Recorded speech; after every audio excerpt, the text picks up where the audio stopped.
उत्तर प्रदेश में कानून व्यवस्था और त्योहारों के शांतिपूर्ण आयोजन को लेकर मुख्यमंत्री योगी आदित्यनाथ एक बार फिर सख्त रुख में नजर आ रहे हैं।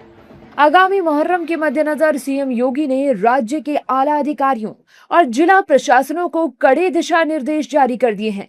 मुख्यमंत्री ने स्पष्ट लहजे में कहा है कि मुहर्रम मातम का अवसर है, इसे शक्ति प्रदर्शन का जरिया ना बनाया जाए।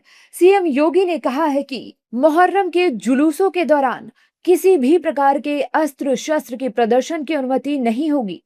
इसके साथ ही कान फोड़ू डीजे और ढोल ताशों के अनियंत्रित प्रयोग पर भी पूरी तरह से प्रतिबंध रहेगा।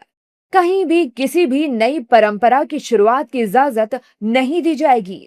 जुलूस केवल तयशुदा पारंपरिक रास्तों से ही निकाले जा सकेंगे। कानून व्यवस्था बिगाड़ने वालों के खिलाफ कठोरतम कार्रवाई की जाएगी। मुख्यमंत्री ने साफ संदेश दिया है कि आस्था और परंपरा का सम्मान हर हाल में किया जाएगा, लेकिन इसकी आड़ में शांति व्यवस्था से खिलवाड़ बर्दाश्त नहीं होगा। वहीं अब इस मामले पर सियासत भी गर्मा गई है। बीजेपी सांसद जगदंबिका पाल ने सीएम योगी के फैसले का स्वागत करते हुए कहा कि मुख्यमंत्री ने जो कहा है उचित कहा है। सभी के त्योहारों का सम्मान होना चाहिए। त्योहार का कुछ न कुछ एक कंसेप्ट होता है। मुहर्रम है वो मातम का त्योहार है, दुख का है, गम का है।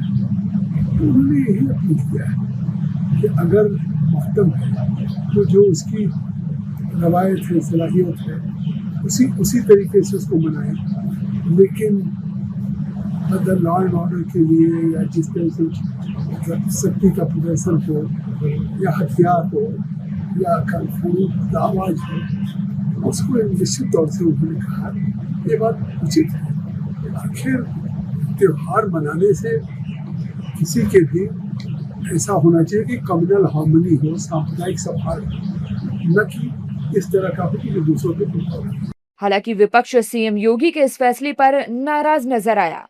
समाजवादी पार्टी ने फैसले पर पलटवार करते हुए कहा कि मुख्यमंत्री के फैसले को सुनकर ऐसा लगता है कि वो किसी विशेष समुदाय के ही मुख्यमंत्री हैं। देखिए, हम मुख्यमंत्री के इस आह्वान का स्वागत करते हैं, लेकिन साथ ही साथ ये सवाल करते हैं कि क्या करनी सेना जब अपने तलवारों का अस्त्र उसका जब लगातार अपना दिखाती है तो आप उसके ऊपर कुछ बोलते हैं? क्या सत्ता में रहते हुए कोई विधायक जो आपके साथ में समर्थन है अपने बंदूकों को, अपने बड़े बड़े पिस्तौलों का एक सजीव प्रसारण करती हैं, तो क्या आप उसके खिलाफ कोई कार्रवाई करते हैं? अगर आप नहीं करते हैं तो आप ये दो तरीके का बर्ताव कैसे कर सकते हैं? आप मुख्यमंत्री हैं, एक समुदाय के मुख्यमंत्री नहीं है। सीएम योगी के इस फैसले से ये तो साफ है कि योगी सरकार ने मुहर्रम के दौरान सौहार्द बिगाड़ने की कोशिश करने वाले अराजक तत्वों को पहले ही चेतावनी दे दी है।